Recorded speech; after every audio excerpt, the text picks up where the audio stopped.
الحمد لله الذي قسم بالموت رقاب الجبابرة وكسر به زهور الأكاسرة وقصر به آمال القياسرة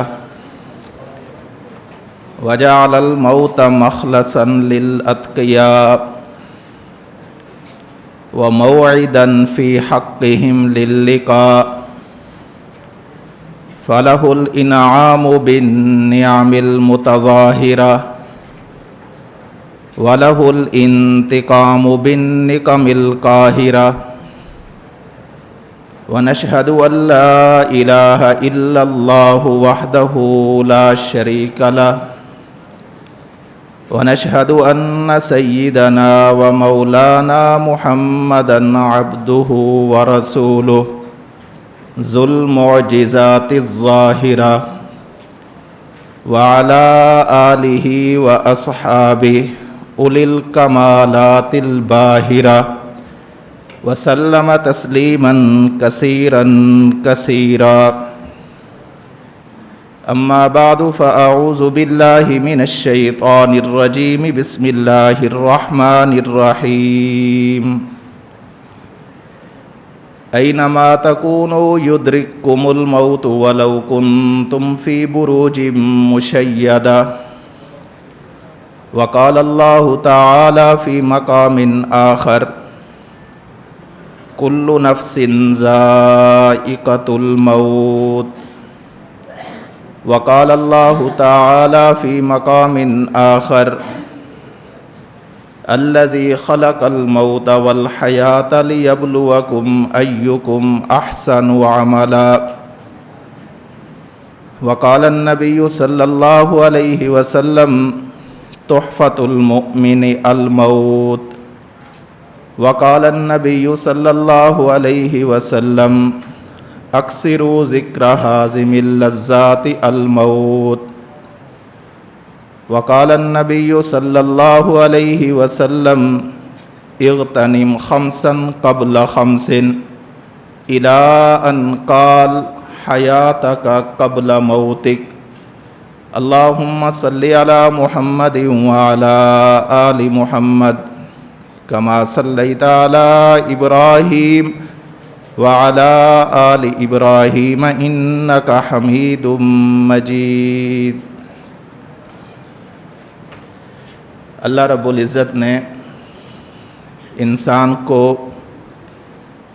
زندگی بھی عطا فرمائی ہے، اور جس کو اللہ رب العزت نے زندگی عطا فرمائی ہے اس کو اللہ رب العزت موت بھی عطا کریں گے۔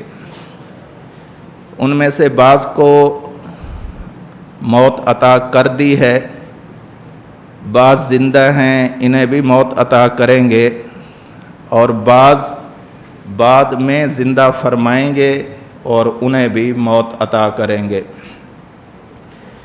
اس دنیا کی سب سے بڑی حقیقت جس کا انکار وہ شخص بھی نہیں کر سکتا جو اللہ رب العزت کی ذات کو نہیں مانتا، وہ سب سے بڑی حقیقت موت ہے۔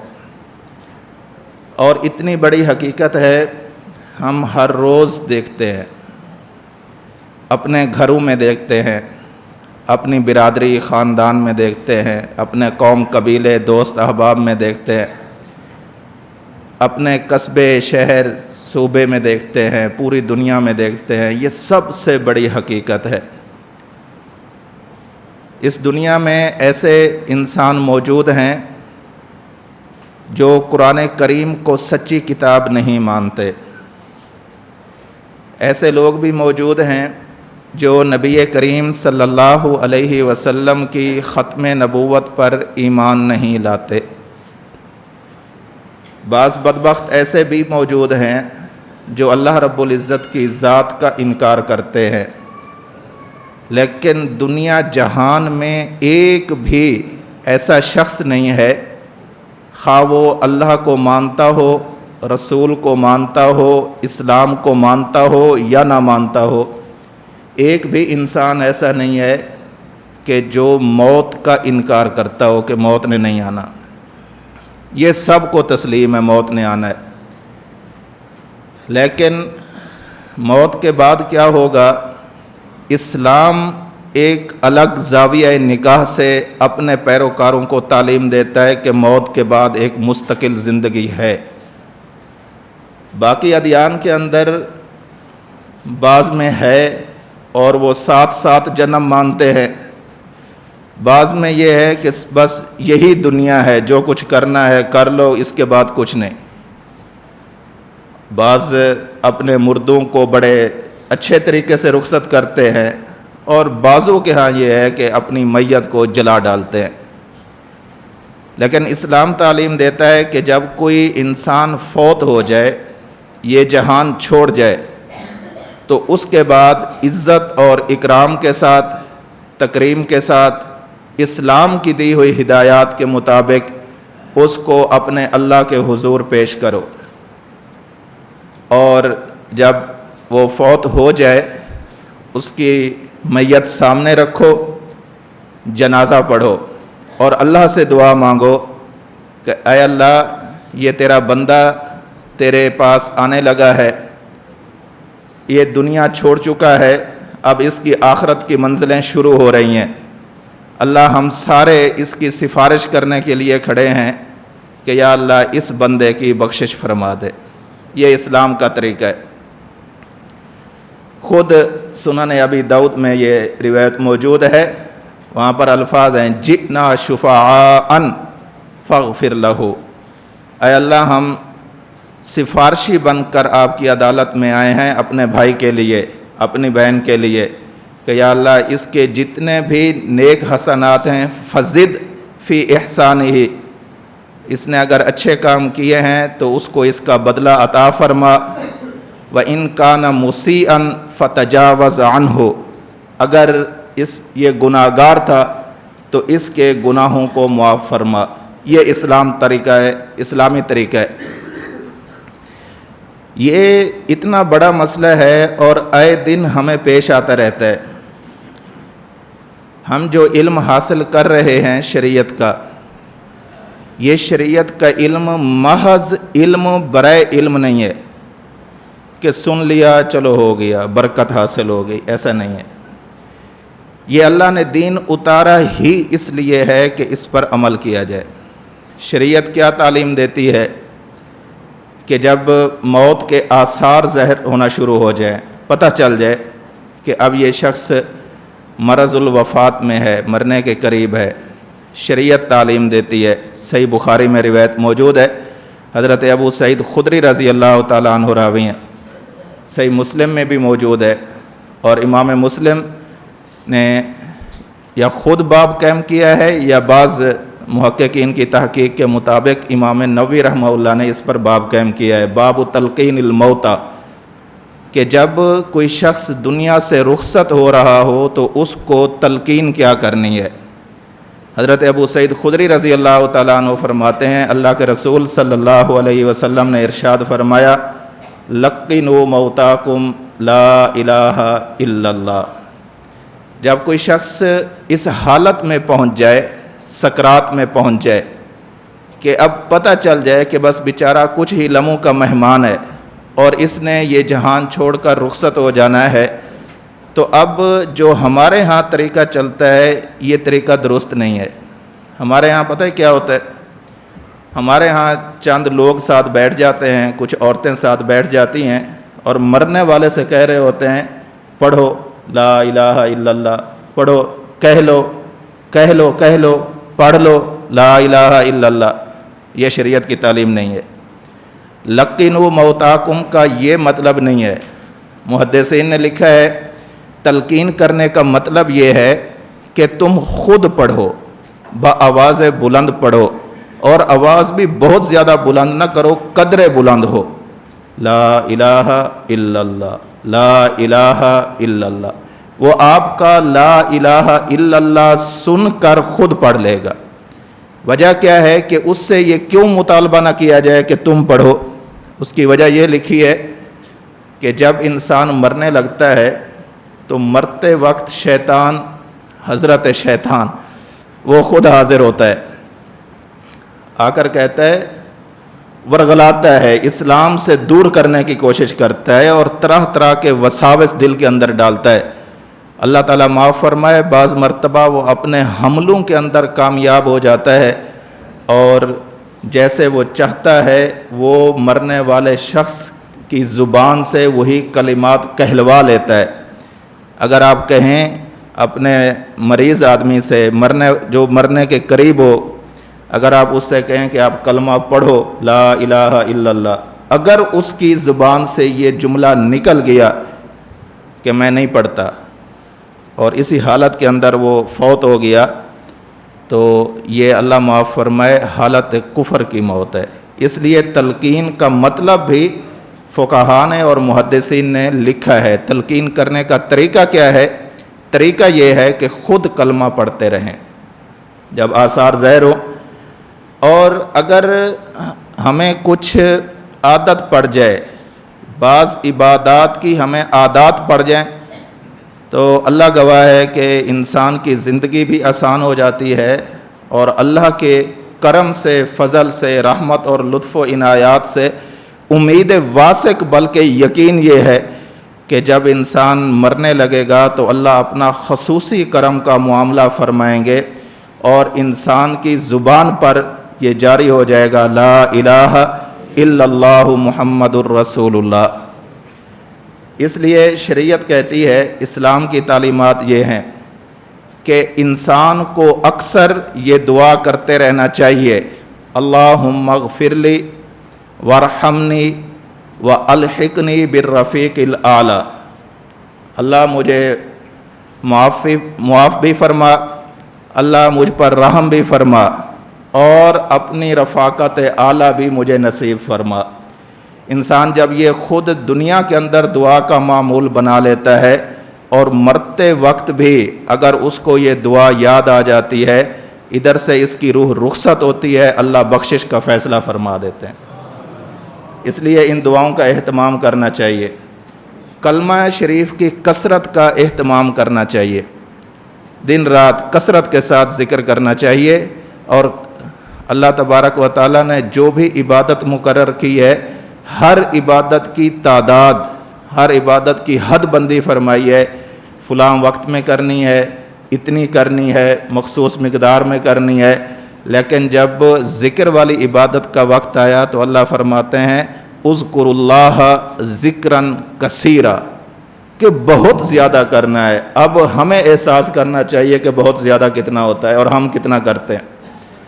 جو آدمی کلمہ شریف کی کثرت کرتا ہے پڑھنے میں، حدیث پاک میں آتا ہے، اس کثرت کا نتیجہ یہ نکلتا ہے کہ جب انسان کی موت آنے لگتی ہے تو پھر من کان آخر کلامہ لا الہ الا اللہ دخل الجنہ، اللہ کے رسول صلی اللہ علیہ وسلم ارشاد فرماتے ہیں کہ جس شخص کی آخری بات یہ ہو، مرنے سے کچھ لمحے پہلے اس نے یہ اپنی زبان سے ادا کر لیا ہو، لا الہ الا اللہ داخل الجنہ، یہ لا الہ الا اللہ جز کہہ کر کل مراد لیا ہے، آپ علماء ہیں، یعنی پورا کلمہ مراد ہے، لا الہ الا اللہ محمد الرسول اللہ صلی اللہ علیہ وسلم۔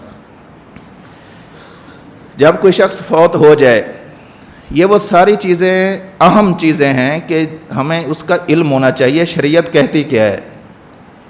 جب کوئی شخص فوت ہو جائے، اکثر ایسے ہوتا ہے کہ انسان کا منہ بھی کھل جاتا ہے معمولی سا، اور انسان کی آنکھیں بھی کھلی کی کھلی رہ جاتی ہیں۔ یہ موت کی سختی ہوتی ہے۔ بہت سارے لوگوں کو ہم نے خود اپنی آنکھوں کے سامنے رخصت ہوتے ہوئے دیکھا، ان کا منہ بھی کھل جاتا ہے معمولی سا، کسی کا زیادہ کھل جاتا ہے، کسی کی آنکھیں کھلے کی کھلی رہ جاتی ہیں۔ تو جب کوئی شخص فوت ہو جائے تو اس کی آنکھیں بند کرتے ہوئے، ایک لمبی دعا ہے لیکن مختصر اتنا ذہن میں رکھ لینا چاہیے، یاد کر لینا چاہیے، ایسے آرام کے ساتھ، نرمی کے ساتھ، محبت اور پیار کے ساتھ، بسم اللہ وعلی ملت رسول اللہ، یہ کہہ کر اس کی دونوں آنکھیں بند کر دینی چاہیے۔ آگے بھی الفاظ ہے، اللہم یسر علیہ وغیرہ، بہت لمبی سی ہے، لیکن کم از کم اتنی ذہن میں ہونی چاہیے بسم اللہ وعلی ملت رسول اللہ. آنکھیں بند ہو گئی ہیں، اب کیا کرنا ہے؟ یہ سارے سٹیپ بائی سٹیپ چیزیں ہر انسان کے گھر پیش آتی ہیں. اللہ سب کی زندگی رکھے، لیکن حقیقت یہ ہے کہ ہمیں ان مسائل سے دوچار ہونا پڑتا ہے. ہمارا کوئی عزیز فوت ہو سکتا ہے، بھائی فوت ہو سکتا ہے، والد فوت ہو سکتا ہے، اولاد فوت ہو سکتی ہے، والدہ فوت ہو سکتی ہے، ہوتے رہتے ہیں گھروں کے اندر. اس وقت شریعت ہم سے کیا تقاضا کر رہی ہے، میں وہ باتیں عرض کر رہا ہوں. ایک ہے کہ ایک خاص مسئلے پر ان کا موقف کیا ہے، ہمارا موقف کیا ہے، ان کے دلائل کیا ہیں، جواب کیا ہیں، وہ اپنی جگہ پر آ رہی ہے بات. لیکن باقی مسائل جو شریعت کے مسائل ہیں ان کا بھی ہمیں علم ہونا چاہیے. جب انسان فوت ہو جائے تو سب سے پہلے ایک کپڑے کی پٹی لے کر اس کے سر کو اور ٹھوڑی کو اس کے ساتھ باندھ دینا چاہیے. بہت کس کے نہیں باندھنا چاہیے، زور سے نہیں باندھنا چاہیے، لیکن اتنا زور سے باندھنا ضروری ہے کہ جس کی وجہ سے اس کا منہ نہ کھلے. یہ پہلا کام کرنا ہے. دوسرا کام، یہ دونوں پاؤں ہیں، پاؤں کے انگوٹھے آپس کے اندر مل رہے ہیں. ان دونوں انگوٹھوں کو کپڑے کی ایک پٹی کے ساتھ آپس کے اندر باندھ دینا ہے. پھر انسان کے جو بازو ہیں، ہاتھ ہیں، ان کو سمیٹ کر میت کے بالکل جسم کے ساتھ ملا دینا چاہیے. یہ سب سے پہلا کام کرنا ہے. اس کے بعد ایک لمبی چادر ان کے اوپر ڈال دینی چاہیے. اور غسل دینے سے پہلے اگر موسم ایسا ہے کہ میت کے پھول جانے کا خطرہ ہے، بہت سخت گرمی پڑ رہی ہے، یا وہ میت مریض تھی، مرض کی حالت کے اندر فوت ہوئی ہے، ہو سکتا ہے اس کا جسم جلدی پھٹ جائے، یا ہو سکتا ہے کہ اگر گرمی کی ہیٹ زیادہ رہے، تپش زیادہ رہے تو وہ جسم پھول جائے گا.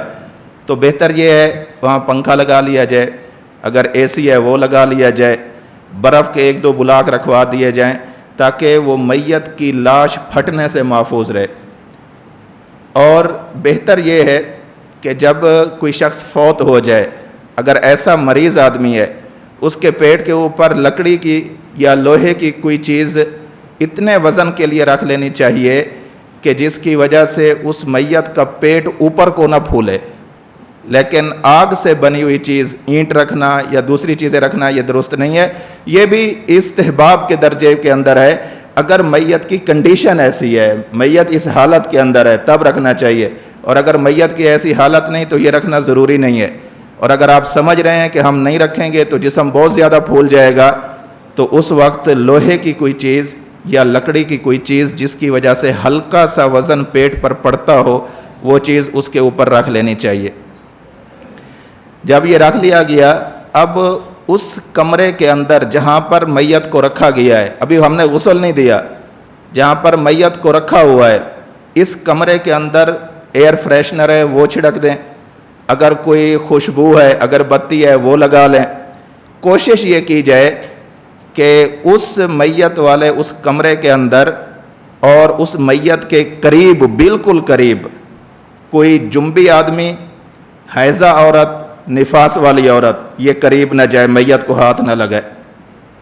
یعنی ہر ایسا مرد اور عورت جس کو غسل کی حاجت ضروری ہو وہ اس میت کے قریب نہ جائے. یہ شریعت کا حکم ہے. جب ہم نے رکھ لیا، کچھ وقت کے بعد اطلاع کریں، اعلان کرائیں کہ فلاں صاحب یا فلانہ جو محترمہ صاحبہ ہیں وہ اس جہان سے چلی گئی ہیں. اور اعلان کے اندر ایک ہوتا ہے اعلان کرنا اور ایک ہوتا ہے اعلان میں تداعی کرنا. ان دونوں میں فرق ہے. اعلان کرنا کہ فلاں فوت ہو گئے ہیں، ان کا جنازہ اتنے بجے ہے، یہ اعلان ہے. اور آخر میں ہمارے ہاں جو جملہ معروف ہے، شرکت فرما کر ثواب دارین حاصل کریں، یہ چل پڑا ہے لیکن یہ اعلان کے اندر شامل نہیں ہے. یہ تداعی ہے. ایک فرض کفایہ کے لیے تداعی درست نہیں ہے. خیر اگر کوئی کر لیتا ہے تو فتوی بازی نہیں کرنی چاہیے، کیونکہ اکثر یہ والا معاملہ ایسے لوگوں کے ہاتھوں کے اندر ہے جو علماء نہیں ہیں، غیر عالم ہیں. تو انہوں نے بھی جیسے باتیں سنی ہوئی ہیں آگے کہہ دیتے ہیں. تو اس پر لڑنا جھگڑنا بھی نہیں چاہیے. لیکن اگر کبھی خود کو اعلان کرنا پڑے اعلان کا وقت بتائیں اور یہ بتائیں کہ کون فوت ہو گیا ہے، جنازہ کتنے بجے ہے اور کس مقام پر ادا کیا جائے گا۔ جب یہ ہو جائے اس کے بعد اس کو غسل دینے کی باری آتی ہے۔ اللہ کے رسول صلی اللہ علیہ وسلم الترغیب کے اندر امام بہقی رحمۃ اللہ علیہ نے لکھا ہے، من حفر قبرا بن اللہ لہ بیتا فی الجنہ، جو شخص کسی مسلمان کے لیے قبر کھودنے کے عمل کے اندر شریک ہوتا ہے، اللہ اس کا ٹھکانہ جنت کے اندر بنا دیتے ہیں۔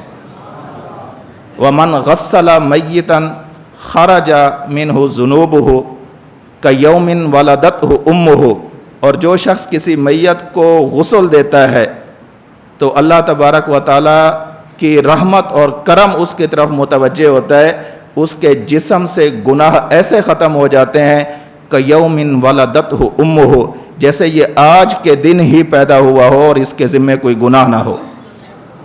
ومن کفن میتا کساہ اللہ من حلل الجنہ، اور جو شخص کسی مسلمان کے لیے کفن کا انتظام کر دیتا ہے، اللہ اس کو جنت کا لباس پہنا دیتے ہیں۔ یہ فضیلتیں لوگوں کو سنانے کے لیے نہیں ہیں، ان پر عمل کرنے کی ضرورت ہوتی ہے کہ اگر قبر کھودنے کا مرحلہ آ جائے، ہم انتظار میں رہیں، وہ گورکن آئے گا تو وہ کھودے گا، ہمیں کیا پتہ۔ آپ مکمل نہیں کھود سکتے، کچھ حصہ تو ڈال لیں اس میں، آپ مکمل غسل نہیں دے سکتے لیکن اس عمل کے اندر شریک تو رہیں۔ آپ پورا کفن نہیں دے سکتے لیکن جتنی آپ کی ہمت اور بساط اور طاقت ہے اس کے اندر تو آپ کو شریک ہونا چاہیے۔ پھر اس کو غسل دینے کا وقت آئے گا۔ غسل دینا آپ نے سن لیا، اتنا بڑا عمل ہے، اتنا عمل ہے غسل دینا۔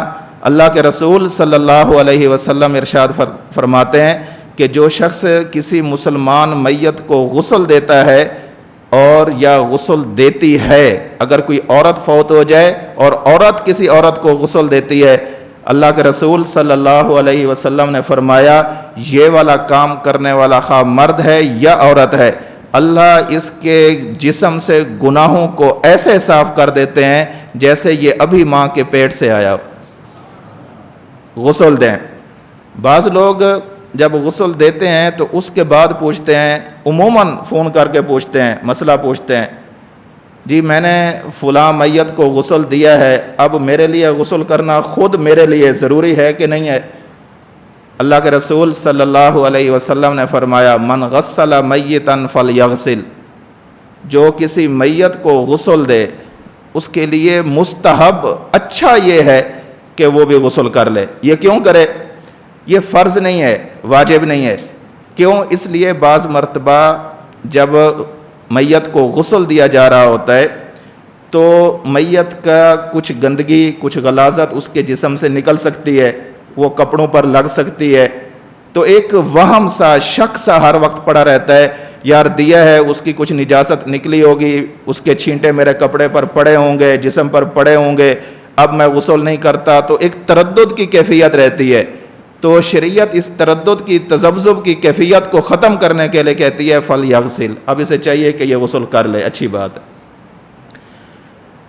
جب غسل دے لیا، غسل دینے کا ایک پورا طریقہ ہے جو اس کے اندر تو مشکل ہی ہے، غسل دے لیا، غسل کے بعد کفن دینا ہے۔ میں بالکل شارٹ کٹ کر رہا ہوں، اگر یہ چیزیں ہمیں معلوم ہوں گی اور ہم اس طرح کے مراحل کے اندر خود شریک ہوتے رہیں گے تو یہ جو اوقات ہوتے ہیں، یہ مراحل ہوتے ہیں، یہ خود انسان کے استاد ہوتے ہیں، معلم ہوتے ہیں، یہی اوقات انسان کو سمجھاتے ہیں کہ اس وقت کیا کرنا چاہیے۔ جب ہو جائے، غسل دے لیا، اب کفن دینے کی باری ہے۔ کفن مرد کو 3 کپڑوں کے اندر دیا جاتا ہے، عورت کو 5 کپڑوں کے اندر دیا جاتا ہے۔ آپ نے کفن بھی دے لیا، اس کے بعد میت کو رکھ دیا ہے۔ اللہ کے رسول صلی اللہ علیہ وسلم نے ارشاد فرمایا البسوا ثیابکم البیاض، البسوا ثیابکم البیاض فانھا خیر ثیابکم وکفنوا فیھا موتاکم۔ تم کوشش یہ کیا کرو کہ سفید کپڑے پہنا کرو. اللہ کے رسول کا حکم ہے سفید کپڑا پہنو. فَإِنَّهَا خَيْرُ ثِيَابِكُمْ, یہ تمہارے جتنے بھی رنگ کے کپڑے ہیں ان میں سب سے بہترین رنگ یہی سفید رنگ کا کپڑا ہے, یہ پہنا کرو. اور آگے اللہ کے رسول فرماتے ہیں وَكَفِّنُوا فِيهَا مَوْتَاكُمْ, اور اپنے مردوں کو کفن بھی اسی کپڑے کے اندر دیا کرو. ہمارے ہاں ایک جیسے کہتے ہیں نا اغلاط العوام ہے, ہمارے ہاں بہت ساری چیزیں اس موقع پر رسوم اور رواج کے لیے کی جاتی ہیں. اگر آپ کے ہاں ہوتی ہیں تو ان رسوم اور رواج کو ختم کر کے شریعت کی صحیح اور خالص تعلیم پہنچانا آپ حضرات کے ذمہ ضروری ہے. اگر نہیں ہوتی تو بہت اچھی بات ہے. عموماً کیا ہوتا ہے کہ جب مرد کو غسل دے لیا اور اوپر کفن پہنا لیا تو ویسے رکھ دیا جاتا ہے, لیکن آج کل دیکھنے میں آ رہا ہے اس کے بال سنوارے جا رہے ہیں, اس کی اللہ معاف فرمائے, ہم نے یہ خود دیکھے ہیں, سوشل میڈیا پر دیکھے ہیں, ان کی اگر داڑھی ان کے حساب سے بڑی ہوئی ہے اس کو کاٹا جا رہا ہے, بالوں کو ایک سٹائل بنایا جا رہا ہے, صرف اس لیے کہ جب یہ اس کی کفن کے اندر ہم تصویر لیں گے تو تصویر اچھی ہے. یہ ہو رہا ہے, یعنی یہ کوئی ایسی بات نہیں کہ نہ ہو رہا ہو, یہ ہو رہا ہے. عورتیں اس مقام پر کیا غلطی کرتی ہیں, عورتیں یہ کرتی ہیں کہ جب کسی عورت کو غسل دے لیتی ہیں, غسل کے بعد کفن کے اندر رکھتی ہیں, بعض تو ان کے ہاتھوں پر مہندی بھی لگاتی ہیں, بعض سرما بھی پہناتی ہیں, اور اللہ معاف فرمائے بعض تو بہت آگے بڑھ جاتی ہیں, کوئی یہاں پر لپسٹک لگا رہی ہے, کوئی یہاں پر کاجل لگا رہی ہے. یہ صرف اس لیے کہ جو بھی شخص آئے اس کا رشتہ دار یا جو بھی عورت آ کر دیکھے تو وہ سمجھے کہ دلہن کی طرح تیار ہو رہی ہے. ایسا نہیں ہے, ایسا نہیں کرنا چاہیے. جتنی شریعت تعلیم دیتی ہے اتنی پر عمل کریں. آگے جائیں گے یا پیچھے رہ جائیں گے, شریعت دونوں پر اجر نہیں دیتی, بلکہ اللہ معاف فرمائے اگر ان چیزوں کو ضروری سمجھ لیا جائے کہ سرما لگانا ضروری سمجھ لیا جائے, مہندی لگانا ضروری سمجھ لیا جائے, تو ڈر ہے کہ اللہ کی رسول کی سنت کی مخالفت کی وجہ سے اللہ تبارک و تعالیٰ اس پر عذاب نہ دیں. میت رکھ دی, اب میت کے جو قریبی رشتہ دار ہیں وہ آنا شروع ہو گئے ہیں, ایک آیا, دوسرا آیا, چوتھا آیا. شریعت اس موقع پر تعلیم دیتی ہے کہ جا کر صبر کے کلمات کہو, جا کر انا للہ و انا الیہ راجعون پڑھو, جا کر کہو کہ آپ کے بھائی جان, آپ کے والد صاحب, چچا جان, تایا جان فوت ہو گئے, بہت اچھے انسان تھے, ہمیں بہت دکھ ہوا ہے, ہم دکھ میں آپ کے ساتھ کھڑے ہیں, بس اللہ سے صبر کی دعا کرنی چاہیے. تسلی امیز کلمات جا کر کہنے ہیں, اور جب یہ کہہ لیں تسلی امیز کلمات, آپ نے انہیں تسلی دے لی, وہ بیٹھ گئے, آپ بھی ادھر بیٹھ گئے. اب کیا کرنا ہے کہ ہم نے میت رکھی ہے, اب جتنے بھی رشتہ دار آ رہے ہوتے ہیں, بالخصوص خواتین میں یہ مرض بہت زیادہ ہے, باہر سے آئیں گی گپے لگاتی ہوئی, باہر آئیں گی باتیں کرتی ہوئی, دنیا کی باتیں کرتی ہوئی, اور جو ہی گھر کے اندر داخل ہوں گی ایک طوفان کھڑا ہو جائے گا. دروازے سے داخل ہوتے ہی آہو بکا, چیخو پکار, ہائے ہائے, اور بالکل اپنا سر کھول لینا, اس کے اندر راکھ ڈالنا, اس کے اندر مٹی ڈالنا, اپنے سینے کو پیٹنا, رخساروں کو پیٹنا, ہائے ہائے ہائے یہ اس عمر میں بیچارہ مر گیا, ہائے اس کے گھر میں اتنے چھوٹے چھوٹے سے بچے ہیں. اس طرح کی باتیں شروع ہو جاتی ہیں, اور بتکلف زور زور سے جزا فضا کر کے بے صبری کے ساتھ رویا جاتا ہے. صحیح بخاری میں روایت موجود ہے, ان المیت یعذب ببکاء اہلہ علیہ, جب میت پر اس طرح یہ رویہ اختیار کیا جاتا ہے تو اس کی وجہ سے میت کو تکلیف ہوتی ہے.